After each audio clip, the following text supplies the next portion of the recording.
সারাদিনের রান্না মাত্র 6 টাকায়, পার বেলা 2 টাকা। মাত্র 6 টাকায় রান্না বান্না করতেছেন সারাদিনের, জি।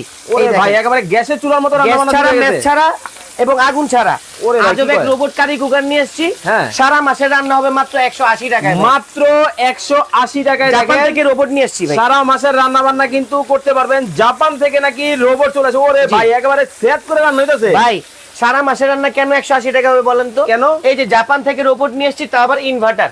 জাপান থেকে জাপান থেকে দেখেন একেবারে গ্যাসের চুলার মতো করে কিন্তু দেখেন রান্না বান্না কিন্তু শুরু করে দিয়েছে লিখন ভাই। ভাই এটার মধ্যে কি শুধু কি ভাই তরকারি রান্না করা যায়? এটার মধ্যে মাংস রান্না করবেন অনলি ফর 10 মিনিটে। এই মাংস, এই যে মাংসও রাখছি ভাই। এটাও রান্না হবে? আবার কনফিউজ রাখবেন, কমপ্লেইন রাখবেন যে শুধু মাছ আর মাংস রান্না করেই দেখাইলেন। হ্যাঁ। এটার মধ্যে কি ভাত, ওরে পোলাও, ভাই খিচুড়ি কিছু দেখেন, রান্না হবে না? সব মানে হবে। একেবারে দেখেন সেট এটা করে কিন্তু রান্না কিন্তু হইতেছে। দেখেন ওরে ভাই মানে একেবারে সহজ রান্না বান্না। একদম সহজ, একদম সহজ। একবারে বেডে বসে, যেখানে ঘুমান মা চাচিরা বেডে বসে রান্না বান্না করতে পারবে। দেখেন রান্না বান্না কিন্তু শুরু করে দিয়েছে। দেখেন এই দেখেন। কতটা চমৎকার ভাবে। ওরে ভাই একেবারে দেখেন রসা রসা কষা কষা হইব তো? জি, একদম রসা রসা হবে, কষা কষা হবে। আপনি দেখেন যদি কত সহজ কিন্তু। ঝোল জাতীয় খাবার খেতে চান সেটাও পসিবল, যদি ভাজা পোড়া করতে চান সেটাও পসিবল। আচ্ছা। রমজান মাস চলে গেছে, রমজান মাসের যে আপনার ভাজা পোড়া গুলো আছে, আলু চপ, বেগুনি, পেঁয়াজ, সব এটার মধ্যে আপনি ভাজা দেখেন পোড়া করতে কত পারবেন। সহজেই কিন্তু রান্না বান্না কিন্তু শুরু করে দিয়েছে। দেখেন